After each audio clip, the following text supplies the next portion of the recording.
Hello, you are listening to the Natural Healing Show for UK Health Radio. I'm your host, Catherine Carrigan, medical intuitive healer and Amazon #1 best-selling author. You can find out more about me and my work at catherinecarrigan.com and unlimitedenergynow.com. While you're there, definitely sign up for my newsletter so you can learn even more about how you can heal yourself naturally. Now, our guest today is Kelle Sparta. Kelle Sparta is a transformational shaman. She is the host of the Spirit Sherpa podcast. She's a medium, an empath, a channeler, and a healer. You can find out more about Kelle Sparta and her wonderful work at kellesparta.com. Welcome, Kelle Sparta. Thank you. Thank you, Catherine. It's lovely to be here, as always. Now, we are talking today about shamanism. So, Yes. Kelle Sparta, for our audience, what exactly is shamanism? Well, so, I get asked this question a lot. And if you ask 100 shamans what shamanism is, they're going to give you 100 different answers because shamanism is as unique as the person who's providing it. So there's some basic understandings that people have about how shamanism operates. It is generally from a spiritual perspective, it is an earth-based practice. So there's, paying attention to the cycles of the year and to connection into the elements and the animals and the stone people and the tree people and things like that. From a internal perspective, it's a lot about being able to own your power and being able to stand solidly on your own 2 feet and to serve as the translator between the physical world and the spirit world. So you're standing with 1 foot in each world, right? And, to go past that, it depends upon the individual shaman's skills and their abilities. And so many shamans will be known as medicine people because they're healers. Some are visionaries and they predict the future, or they talk to guides and ancestors and things like that. It just depends upon what their individual skills are. My particular bag of skills includes all of those things, but also my primary focus is the transformational aspect. So what I do and what I teach others to do is to help people through the initiatory processes of doing their own internal work and evolving themselves to the next spiritual level. And from that, I amplify that process, not just on the individual level where I work with people doing their own work, but I also teach others to do that so that they can then teach more and more and more, so that ultimately the transformational work I'm doing is on a global scale. Very cool. Yeah. Now, my understanding is that shamanism is practiced on every continent in the world. That's true. That's true. It is to my understanding, it is the oldest form of spirituality on the planet. Right. And a form of natural healing. Yes. Yes. So how does shamanism differ in the different continents? Because I've heard of, shamans from South America, shamans from Russia. Any observations on that? I have not done a lot of research on different forms of shamanism. I can speak from the people that I have personally learned from. Traditionally, a shaman will go through an apprenticeship with a single individual who will mentor them through the process. I did not have a traditional path. The universe grabbed me and put me in different scenarios and with different shamans. And so I've been trained by someone who studied with the Incan shamans in Peru and someone who studied with 2 different Native American shamans. And I've worked with people from Tibet and from, there were literally 14 or 15 different shamans that I've worked with, and all of whom gave me pieces and parts of the process. Interesting fact about shamanism that no one tells you is that you cannot energetically claim the title of shaman unless someone else who is a shaman acknowledges you as one. It is an interesting dynamic to the shamanic training process. And I got mine by accident. I was at a house clearing for a friend, and she asked me to just come and support. And she had a shaman in from Thailand, and he was opening up his box and pulled something out, and it said, "I need you. It needs to be introduced to you, and I don't know why." And I'm like, okay. And so he handed it to me, and I communed with it, and I welcomed it, and I handed it back, and he looked at me and said, "Why didn't you tell me you were a shaman?" And I was like, my answer to him was, it wasn't relevant, which was true. But the other answer I didn't say out loud at the time was, I wasn't until you just said that. Right? Because I knew I was telling people I was a practicing shaman, not a shaman, because I felt in the ethers I was not allowed to say that. And I just want to say one thing. There's a lot of things that happen. A lot of times people give me a hard time because in native cultures, you never say that you're the shaman. And they give me a hard time about this. They're like, "Oh, you're not supposed to tell people." I'm like, okay, look, in a tribal culture, everyone knows who the shaman is. So the only reason for a shaman to say that they're a shaman is out of ego. In my culture, in the US, nobody knows what a shaman is, much less who the shamans are. So it is, I feel obligated to say, I am a shaman, and this is what a shaman is and what a shaman does. And here's the benefits you can get from working with a shaman, because otherwise nobody knows, right? And our culture is so desperately in need of it that it is literally part of my mission to share that information, to share the availability of this as a possibility for people. Shamans, when we do healing work, most of the healing we do is on an energetic soul spirit level. And it's literally about bringing the spirit into alignment with the physical body and allowing it to go forward in a healthy way. And, you know, I've had people who've come to me who have gone to specialists. And, you know, there was one woman who came to me, she walked in the door. We worked together on a nonprofit. She walked in the door and her entire aura had collapsed. It had gone completely dark. And she walked in the door. I was like, "Oh my God, what happened to you?" She's like, "I don't know. My feet are getting frostbite and I haven't been outside very much. And I've been to my doctor and I'm going to the specialist on Monday and nobody knows why I don't have any circulation in my feet." I'm like, "Well, you don't have circulation because your aura has collapsed. You're going to stay after and I'm going to fix this." And I spun her aura back out, but I said, "Look, it collapsed because you're doing too much. Before you leave here tonight, you have to quit 3 things. I'm not going to let you out the door because if you don't, you're going to die. When your aura collapses, that's catastrophic."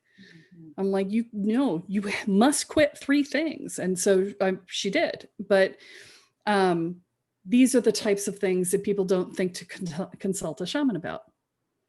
Now, Kelle Sparta, transformational shaman, what exactly is a shaman? And let me ask you, there's 2 parts. What is a shaman and what does a shaman do? Right. So a shaman is someone that you go to when you're out of sorts, when you are not right with yourself in some way. And it may be because you're out of alignment with your ancestral line and therefore you can't accept life in. It may be that you are cursed, which it doesn't happen nearly as much as everybody thinks it does. And I will tell you that anybody who tells you you're cursed, never pay them to fix it. Okay, because that's the biggest scam out there. But it does happen on rare occasions. I have seen it. It's someone you would come to when you have a medical condition that doesn't make any sense to the doctors, where the doctors go, and they throw their hands up and they don't know what's going on. They can't even tell you that anything is going on. Oftentimes we can do something about that, although I'm sure Catherine can do a lot about that too. She's a gifted medical intuitive. So start with her. If it doesn't work, come to me. So the transformational shamanism is very specific because it's about personal evolution. It's about really, my specialty is working with people who are from challenged childhoods. And what I mean by that is that there's an energetic, or there was an emotional sense of lack of safety in their childhood. So over demanding, overbearing parents, narcissistic parents, alcoholic or addicted parents, neglectful parents, bullies in school, anything that would create a sense of an ongoing lack of emotional safety where you didn't feel safe to be yourself. And so those are the people that I primarily work with. And that's the path that I take people through is to really coming into a sense of themselves as individuals and solid people. Now, how does a shaman work? That answer is broad and wide. I have a huge toolbox and I use all of them. So I may do sound healing, I may do energy healing, I may do what people would perceive of as coaching, which is coaching but with an energetic element. I may do soul retrieval work, which is if you've left a piece of yourself behind in a traumatic experience, I may pull that piece back and reintegrate it. If you've left a piece of yourself in a past life because of a traumatic death, I can pull a piece of that back and help integrate it. So, those sorts of things, and a wide variety of other things. Just, if you were adopted and you don't feel like you were part of things, you'd never felt stitched into your family line. And so, being connected into the ancestral line of the people that you didn't even know who birthed you, right? Those sorts of things can come into play. Feeling like you were born into a scenario where you weren't welcome. All of these things are things that can be addressed on a shamanic level, and many, many more. If it's something you look at and go, what am I supposed to do about that? There's nothing I can do about that. I can do something about that. So that's sort of the answer. Right. Now, as you know, as you're very well aware, Kelle Sparta, we have chakras, which are major energy vortexes in the body. Yes. As a medical intuitive healer, and a claircognizant, which means I just know stuff, I'm primarily using my 11th chakra, which is way above the crown of the head, and my understanding is most shamans primarily use the 8th chakra. And you and I would also go, but we use all our gifts and all our chakras, right? Once you become a master healer. But what chakra, what energy center do shamans primarily use? Well, I can't speak for shamans in general because everybody's coming at it from their own perspective, and the trainings are very different depending on where you go. So for me, I would say that the 8th chakra is probably 8 to 11, somewhere in there. It just depends on what I'm doing. I will sometimes work even in multiple dimensions. I've done some healing work on people who had implants and, the energetic implants, and I had to split into multiple dimensions in order to get all the pieces of those out. So it just depends on the situation. But the one thing I will say is that shamanism is very much about being in your body. So, there's mystical practices and then there's shamanic practices. And there was a guy who spoke at a conference that a friend of mine went to. I'm sorry, I don't know his name, but he said, you want to know the difference between a mystic and a shaman? He said, a mystic goes up into the ethers, has an amazing mystical experience and spends their entire life trying to get there and stay there. A shaman goes up into the ethers, has an amazing mystical experience, comes home and has lunch. Okay. That's really, it's shamanism, a very practical, grounded, very much about being here. It's not about leaving your body and trying to get into the ethers. Although we do travel, we do journey, we do commune with the spirits and the guides and the ancestors. But inherently we are here. And that's really the difference between doing a shamanic path and doing, if you're thinking about doing training in something, if you're looking to sort of leave your body because you don't want to be on the planet, shamanism is not for you, right? Shamanism is for the people who are here and want to make a difference here, right? Yeah. And going back to my question about the chakras, can you share for our audience what is the eighth chakra and what are the gifts of the eighth chakra? And no. I do work with the 7 chakras. That tends to be the work that I do. Yeah. In fact, I do energy scans for people in their 7 chakras and talk about their evolutionary process. But I don't do a lot of work with the 8th to the 11th chakras. I just, when you asked me the question, yeah. I went into my energetic and I went, okay, where am I working? And I went, yeah, that. But okay. I can't define them for you. I apologize. It's not my structure. So can you share with us about the directions? In my understanding, in shamanic work, you work with the directions: north, south, east, west. Yes. What are the 4 directions in shamanism? What do they represent and what do they represent? So the directions represent the elements. And so those are earth, air, fire, water, or earth, fire, air, water, depending on which tradition you learn from. And those elements also associate with certain animals and certain emotions. So earth is about groundedness and connection to the Mother Earth itself and things like that.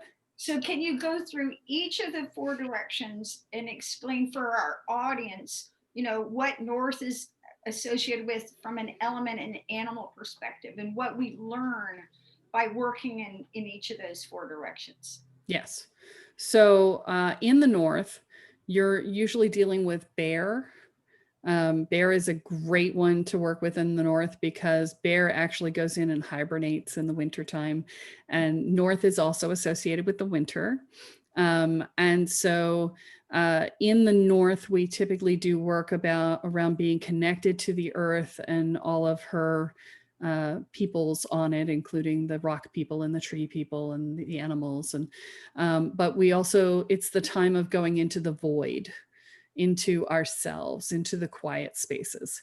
I came to shamanism through the Wheel of the Year in Wicca. And so I tend to smush and, move things around in that. I believe in taking from what you've been through. And so, the time of the void is on the Celtic calendar in Wicca is actually the time out of time. It's the time between Samhain, which is Halloween, basically, and Yule, which is just before Christmas, right? And so, interestingly, my business partner and I, who work together in our transformational processes, I was born in the 3 a.m. hour on November 1st, which is Halloween night. And then my business partner was born on Yule. And so we bracket that time. That's our time, is that time out of time, going within, really diving deep into yourself, which is what the North is all about. And as you come into the East, that's spring. And it's also the mental space. It's air, right? And so, or fire, depending on which tradition you're in. Okay, Kathy does fire, I do air. So, and in the air, you're dealing with eagle and hawk, and they're bringing you messages. They're message bringers and wisdom bringers. And they bring you the information from the spirit guides. And it's your mental space and your awakening, right? It's because we're awakening in the spring, yes? And then you come into the south, which is summer, fire, heat. it is salamander and snake. And these are healing and clearing spaces. Fire is particularly good at clearing away that which is no longer needed, then finding clarity in the ashes, right? It's that phoenix arising. And so the fire is the south, it's your time to, it really balances the north. So in the north, you go within, and in the fire, it's more of a, in the south, it's more of a bringing it out into, you're learning into the world, right? You're bringing your clarity outwards. And then as you come across into the west, now you're looking at water, and you're looking at the whales and the dolphins and the messages from the deep emotions. So west is about emotion and about feelings and about it's also about dying. Interestingly, if you look at the Lord of the Rings trilogies, one of the things that the elves say when they leave is that they're going to the west, right? And that's they're going to die. That's what that means.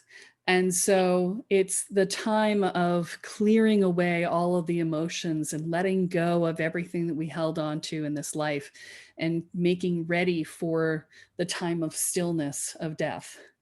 And then coming back into the north to go into that incubation period before you're born again, right? It's the cycle of birth and rebirth within both nature and for ourselves. Great explanation. Now, Kelle Sparta, many shamans and people who do shamanism work with power animals. Yes. What is a power animal? So a power animal is a guide that you work with. Now, you can have power animals and you can have totems. Power animals are animals that work with you for a period of time, and they offer you some of their gifts in exchange for something from you. And so if you were to work with rabbit, let's say you want to get pregnant. And so you work with rabbit because rabbit's really good at that, right? Mm-hmm. And so you work with rabbit, and then you call out to rabbit, and rabbit comes to you, and rabbit may require that you be vegetarian during the time that you're talking to them, because rabbit is vegetarian. Or rabbit may require that you leave carrots out for the rabbits of the woods behind you. There is some communication between the animal and you, and some offering that you make. A totem is a lifelong power animal, effectively. And these are ones that they really require that they dedicate themselves to you for your whole life, and you dedicate yourself back to them. And so, for instance, and depending on the tribe, in Native American culture, some tribes say you can have certain totem animals, and some say you can't. And so my totems are some that some of the tribes say, you can't do it. But I'm telling you, I do. So I work with snake and spider, which most people are like, but snake is transformative and healing. Snake sheds its skin every year so that it may grow bigger and longer. And snake is what we have in the caduceus in medicine, because it is known as a healing energy for that reason. And spider is the weaver of webs. Spider is the energy I work with to create the communities that I create. And when I went on my walkabout in 2002, which is actually an Aboriginal term from New Zealand, where you walk out into the world until you find yourself, is sort of the concept. I did not do mine in New Zealand, or in Australia rather. I did mine in the US in my car, but that's how we do things in the US, right? And so when I did my walkabout, I actually got a tattoo of a spider to dedicate my path to her, because it was the goal of it was to learn to walk the web of life gracefully before I learned to weave it. And so now I'm at the weaving stage, 20 years later, and I'm still working with spider. And my clients will tell me that just before they have calls with me that they'll see spiders in their house. It's just like, there's a spider. You're calling me. I know you're calling me. Yeah. Yeah. Yeah, my main power animal, my totem is snow leopard. Love snow leopard. And what snow leopard empowers you to do is to just make leaps.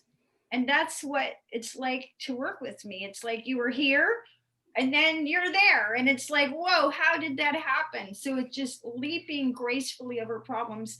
But then what happens to me over time is that different power animals will show up for, they'll literally just show up. Yeah. A couple of years ago, everyone in my life, everyone who was very close to me, started giving me little jewelry with dragonfly. Ah, dragonfly's Dragonfly, transformation. Yeah. exactly. And I was going through a personal transformation. And then in March of this year, I started, I love owls, and I live in Atlanta in the South. And all of a sudden, there's all these owls and they're staring at me. So in March of 2020, I remember there was one day when I had this owl staring at me for like 30 minutes. It was like, look at me. And that's all about seeing in the darkness. And Yeah. we've definitely gone through a very dark time in the world, but I've had the capacity to be able to see despite the darkness. Now, Kelle Sparta, transformational shaman. In shamanism, you will talk about soul loss and soul retrieval. So again, two-part question. First of all, what is soul loss? How does it occur? And what is a soul retrieval? So a soul loss happens when you have a traumatic experience that you cannot integrate in the moment, that you just can't handle. And when that happens, what happens is you break off a piece of yourself and leave it with that experience. And it's acting as a babysitter for that experience. It's holding that experience for you until you as the larger self can hold it. And that part of yourself is traumatized, and it's literally pulling some of the trauma from you and leaving it with the experience until you can hold it again. And so, if you've been through a lot of different things in your life that were traumatic, you may have a lot of soul loss. You may feel very disconnected from yourself, which you may literally be disconnected from yourself, right? And so the act of soul retrieval is about calling those pieces home. The cautionary tale is that I see people doing this, and I actually went to an event once where somebody who was clearly mimicking something she had heard from someone else, which was, she clearly didn't understand, and neither did the person who had created it. She did a process where she called all the pieces of yourself home all at once and Oh my had gosh. zero integration process available. You want to talk dangerous. I was literally like shoving energy out into the room to stop those pieces from coming back, because what she did not realize, which she clearly didn't realize, and I don't think she was trying to hurt people. I think she just didn't know. And this is the problem with working with things you don't know, right? Or you only half know. What she didn't realize is that every piece you pull back with you is a piece of trauma that you have to process and integrate. And so pulling it back is no small thing. And you should never be pulling back multiple pieces at once. You want to do one piece at a time, integrate one piece at a time, and allow yourself to be with that integrated part of yourself, and to let it find its place in you and let you settle before the next piece comes. And that's the piece that she was violating. And by doing so, if I had allowed all those pieces to come in, people would have gone into crisis. I mean, they could have blown up their whole lives as a result of this, because, now a lot of people will have a self-defense mechanism, a good self-preservation mechanism, where they go, yeah, I'm not ready for that yet, and they don't accept it. But a lot of people who've been super traumatized have lost their sense of self-preservation. And so from that, they're the ones most likely to get overwhelmed. And so that's why it's so incredibly dangerous to do something like that. Right. And So what exactly is a soul retrieval? How does it work? And what are the benefits of a soul retrieval? So a soul retrieval, what it looks like is the shaman works with the person to find the piece of themselves and then to call it home. And they work with the person for them to find a way to allow it back in, and then to clear the trauma that came from that, and to actually do the emotional processing as a result of that trauma and all the emotions that were stuck in there, and releasing those, because those were the things that caused you to not be able to hold it in the first place, and then to energetically help the person to stitch that part of themselves back into the whole. And the word stitch is not exactly right, but there's not really a good word in our regular terminology, but to allow it to fuse in and to become part of the whole again. So, and then there's follow up. There always should be follow up. It says, okay, how'd that process go? How are you doing now? Are you doing okay? Do we need to do another round where have you integrated completely? Because sometimes we don't recognize the pieces that are in resistance to accepting that part of us back. And that part of you may also be very angry at having been left behind. And that has to be addressed. And because especially if it's a young child part of you, it won't understand why. And so, there's a lot of pieces and parts that go into the integration process. Right. I'll give an example for our audience. I published my first book in 1997. And then I went through an 18-year period where it was truly my soul longing to write more books, but I couldn't. It was like I had the worst case of writer's block. And what I recognize now was I had lost my author self, right? And then 18 years went by, and I reintegrated her, and I've published 9 books since then. And it's like, there you are, you're back. Thank God, I'm so happy, right? So for our audience, can you give some examples of what kind of events that people may have experienced cause this soul loss? Well, so it's basically anything that's traumatic. So that causes us to deny a part of ourselves. And so it could be that you were shamed in school in a very public, humiliating way. It could be that you were physically traumatized in a car accident, or physically abused by a parent, or a bully at school or something. It could be that your mother never approved of you, and therefore you denied yourself as well, right? There's many different ways in which we can lose a piece of ourselves if we get angry at part of ourselves. So you do something for the first time, and not as a cause someone else has a problem, but just correlated someone else has a problem, right? So you stand up, and there was a movie a while ago, I can't remember, Julia Stiles was in it, and she was a dancer, and she was at her Juilliard audition and her mother was racing across town trying to get to her to be there for her, and she died in a car accident. Mm-hmm. And so Julia associated that with her dream of being a dancer being bad.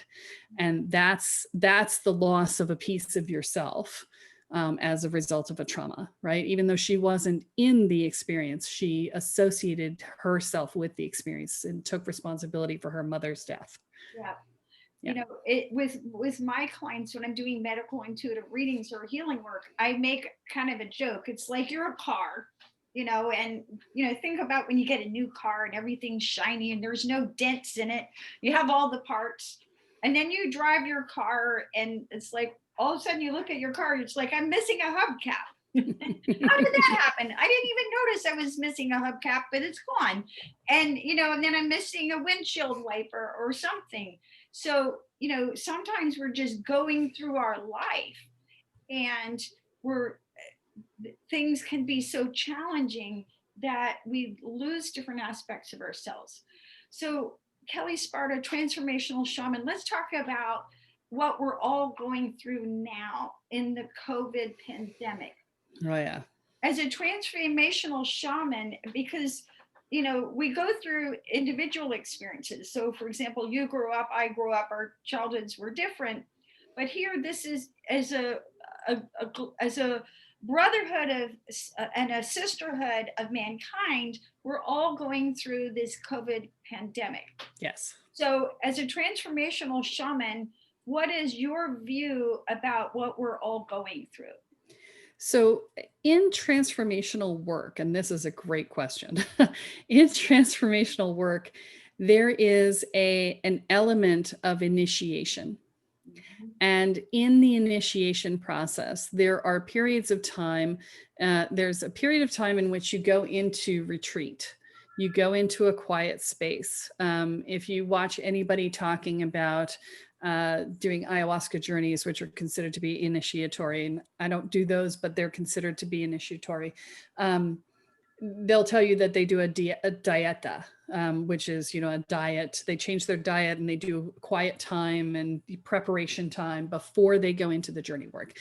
That's true of every initiatory process. There's a time of reflection, of going within. And then there is a time of stepping into the process where you don't know what's going to come. By definition, if you know what's on the other side of the door, you are not in an initiatory process.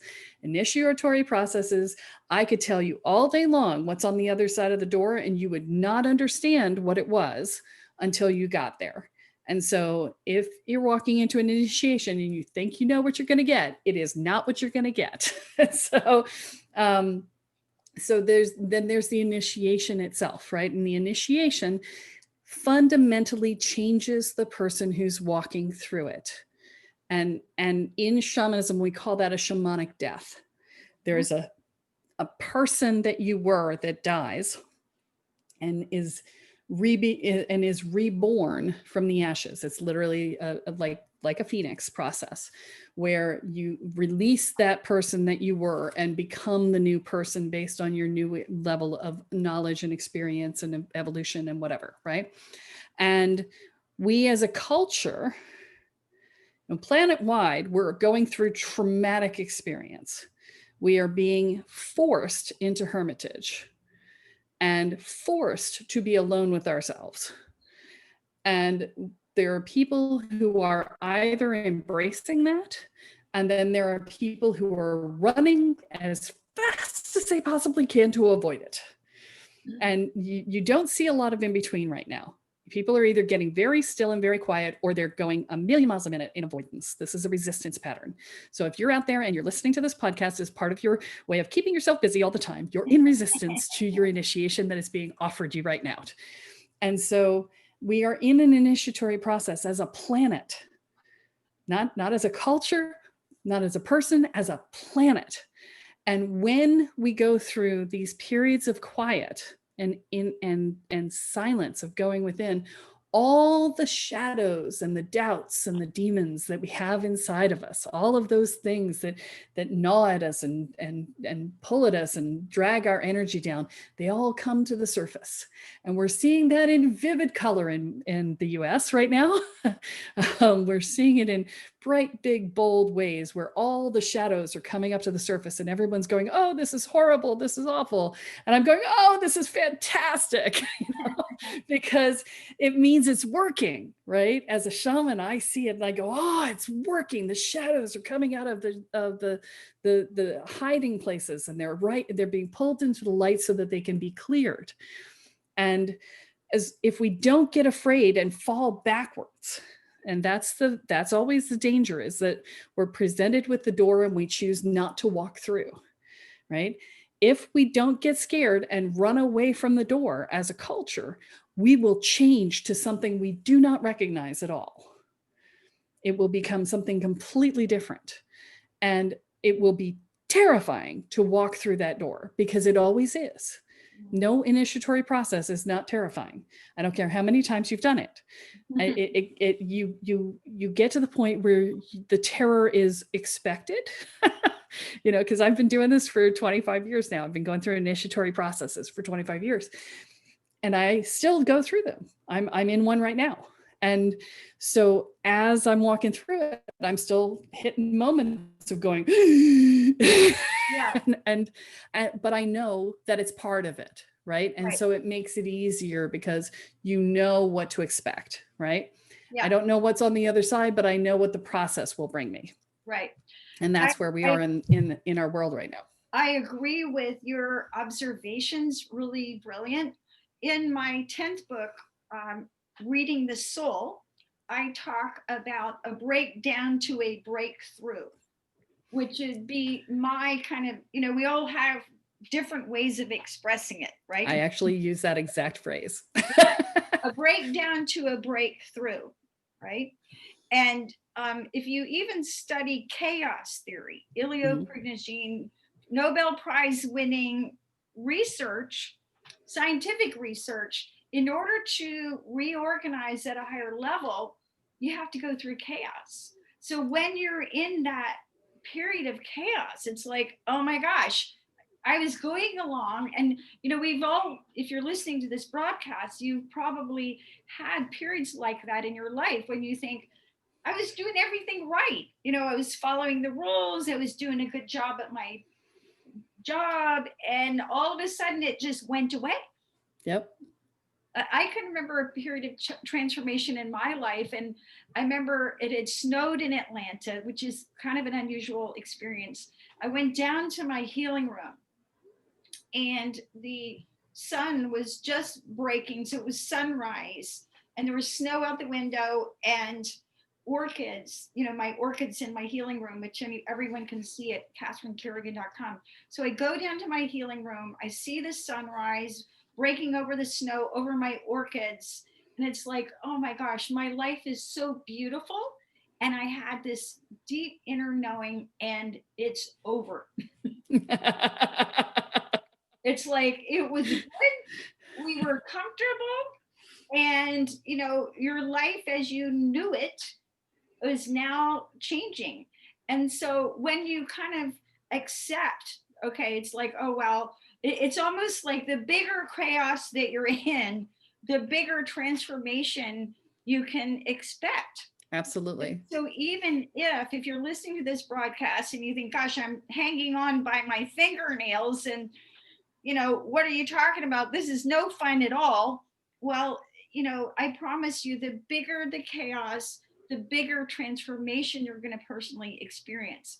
And that's the blessing that we all have to hold on to. That's the hope. That's the light. That's the light that you want to hold on to, even if you don't know what it's going to look like yet. Right? Yeah. Well, and I also tell people that the process of changing requires getting over your resistance and breaking out of the inertia, right? And so once you've stepped into a process of change, the more you can embrace it and the more things you can change at once, the faster you're going to go. Because if you wait until this change is over to start the next one, there's a long fallow period in between the time that you complete one change and the time that you get up the energy to start another one. And so, yes, it's incrementally more challenging now, but it will be much better later to do the process at once, except if you're overwhelmed with what's already happening, at which point I would say dial it back. Absolutely. Because overwhelm doesn't serve anyone. No. And in many of my books, I talk about how there's 25 different payoffs, which are secondary gains for staying stuck. Yeah. So if you're chronically ill and you can't get better, I promise you've got payoffs for staying sick. And staying sick, staying broke, staying fat, staying miserable, staying lonely, any of that stuff. And so sometimes when I'm working with people and they're like, oh, I've seen 33 people and I'm still not well, I will do a healing with them to be willing to get well. Yeah. This is a very involved process. And it goes through identifying all the blocks: physical, energetic, emotional, mental, spiritual. What are your payoffs? You know, are you punishing yourself? Are you protecting yourself? What are the roles that you're playing that are keeping you from being your true self? You know, what are the childhood programs that you're playing out? And bringing all that to the surface and clearing it out. But I think Kelle Sparta and I both agree that we are, as a culture and as a brotherhood and sisterhood of mankind, we're going through a breakdown to break through. Yes. And so just, I encourage you, take a deep breath, trust the process, and just know that even if you were comfortable, even if your life was beautiful, it's going to be better, even if you don't know yet. So find your grounding, keep breathing.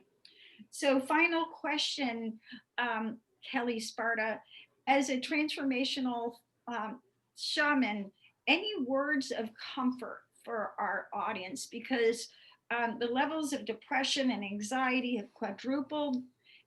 People need hope, they need reassurance. What can you, as a transformational shaman, say to encourage people right now? So the thing that I would say is, it is always darkest before the dawn. We'll start with that. And there's a place in which there are two paths that people take. When they get into anxiety, they're trying to control. And when they get into depression, they're giving up. Okay. And so if you're going into anxiety, stop trying to control it. Go back and recognize that the universe has not let you fall. You have not died from things that have happened in the past, and therefore you are not likely to die from what is happening now. And that you've landed on your feet, and you're okay enough now, and you will be okay enough later too. Because, you know, while the past doesn't equal the future, it is an indicator of success, right?